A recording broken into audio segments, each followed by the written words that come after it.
So I want to tackle an issue today that literally 100% of golfers suffer from, including myself, including the best golfers in the world. And that's putting two nines together.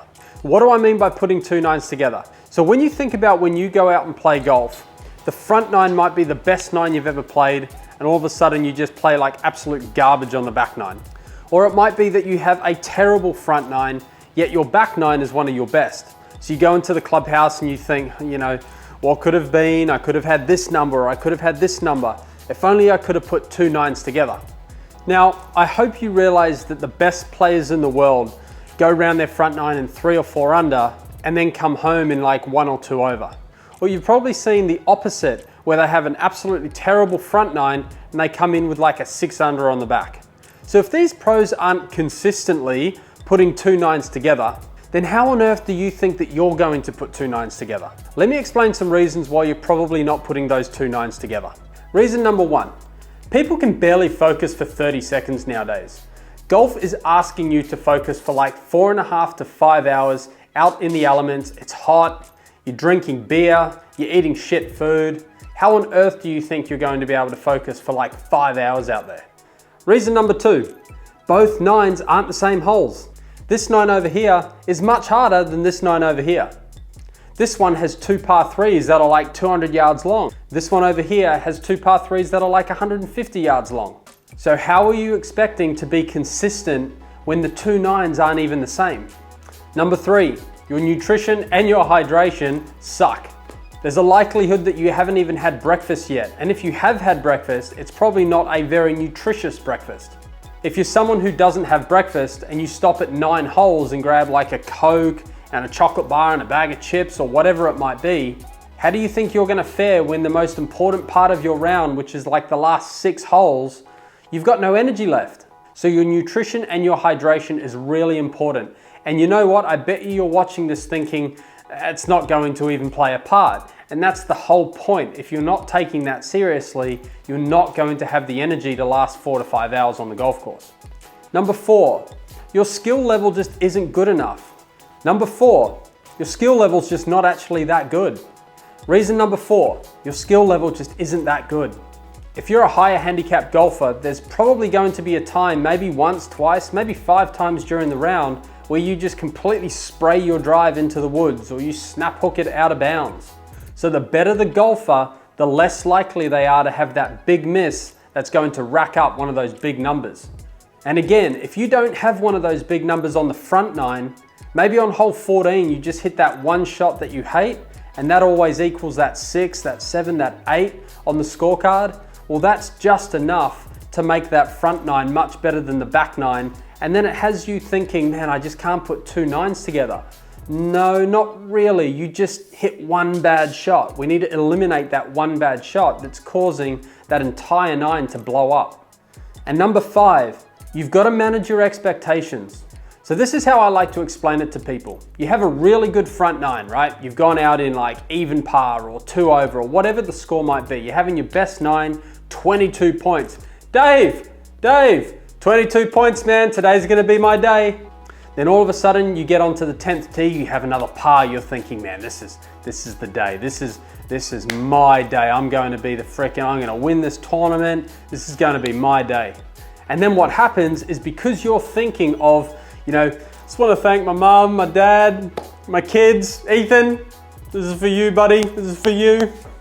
You're already thinking about that on like the 12th or 13th hole. Well, guess what?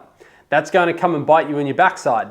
You get onto hole 14 and you spray your drive and you walk off with a double. Then hole 15, you have a bogey, and then all of a sudden it's just getting further and further and further away from you because you're thinking of the finish line. Yet on the front nine, you were just playing golf. You're just being cruisy. You're just going through the flow, just going through the motions. This is easy. I'm not thinking about anything.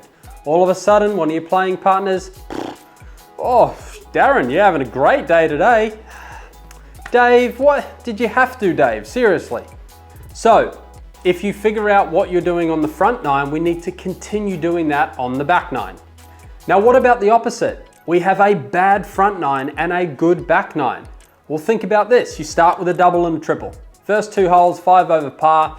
This is shit. My game's terrible today. I'm just gonna go out and enjoy myself. right? You have a shocking front nine, you have like 12 points on that front nine. Guess what happens on the back? Doesn't matter today, I'm just gonna go out and have some fun, whatever, right? Guess what happens? You go and have 22 points on the back nine. Why? Because you don't care.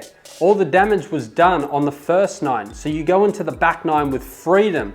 You just think, now I'm just gonna wing it. I'm just gonna stick to what my coach was telling me, because you ditch all that stuff, right?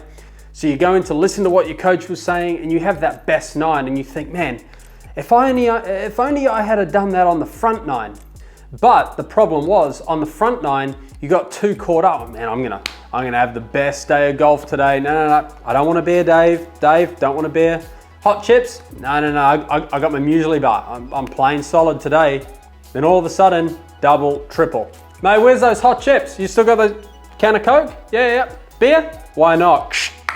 So, there's your expectations, right? We have a good front nine. We think about getting into the clubhouse. We think about that winning speech. So what happens? We break down on that back nine.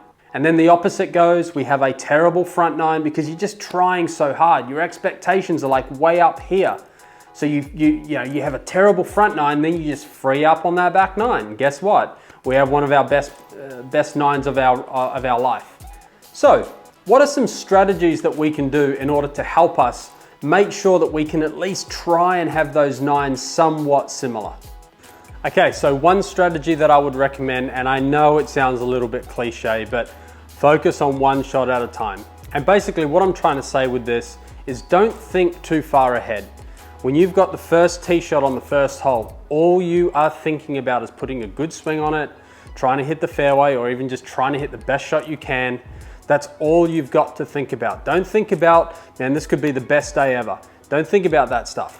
And even if you are having a good round of golf through 9 holes, again, ask yourself the question, what got you to that position? It probably wasn't thinking about getting into the clubhouse with an amazing score. It was just one shot at a time, okay? Making sure that you can just put everything you've got into that one shot, put the club back in the bag, then go talk to old mate Dave.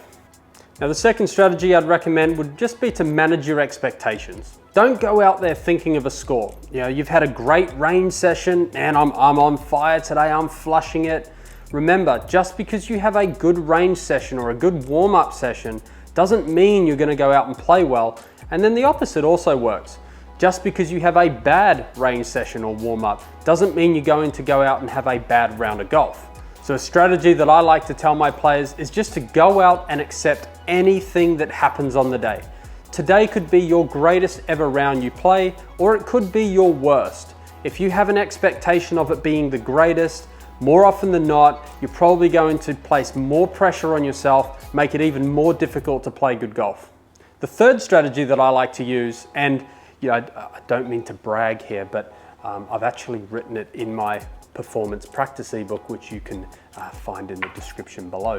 But it's a strategy that I like to use where you can split up the golf course into 3 lots of 6 holes or 6 lots of 3 holes. And what this does is it kind of gives us little mini goals throughout our round. So when we're using this strategy, you might want to play the first 3 holes just in even par, or whatever your handicap is, net par, gross par, doesn't really matter. But you want to play those first 3 holes in even par. Just get yourself off to a good start. Now throughout the round, all we want to do is make these little scoring goals. So that way, if you make a bogey, doesn't matter because you've got 2 more holes to make up for that 1 bogey. Rather than thinking of the big picture of, I've made a bogey or I've made a double bogey. That's not good. We just say, you know what, for those 3 holes, we put a little X mark and we go again for the next 3 holes. And number 4, a strategy that I like to use, and I've used it ever since I've started coaching, is just stop giving a shit. If you care too much, it'll show on the scorecard. Go out, enjoy yourself. If you have a great day, fantastic. If you don't have a good day, don't worry about it. Your wife will still be at home, your kids, your animals, your dog. Dog's still gonna love you. He's not gonna walk around your house just moping along, barking at you because you had a bad round. He's going to wag his little tail. He's gonna jump up at you. You're gonna take it for a walk. Golf really doesn't matter. So if you treat it that way, you're most likely going to play a lot better. That's all from me today. Hope you enjoyed it. Thanks for watching.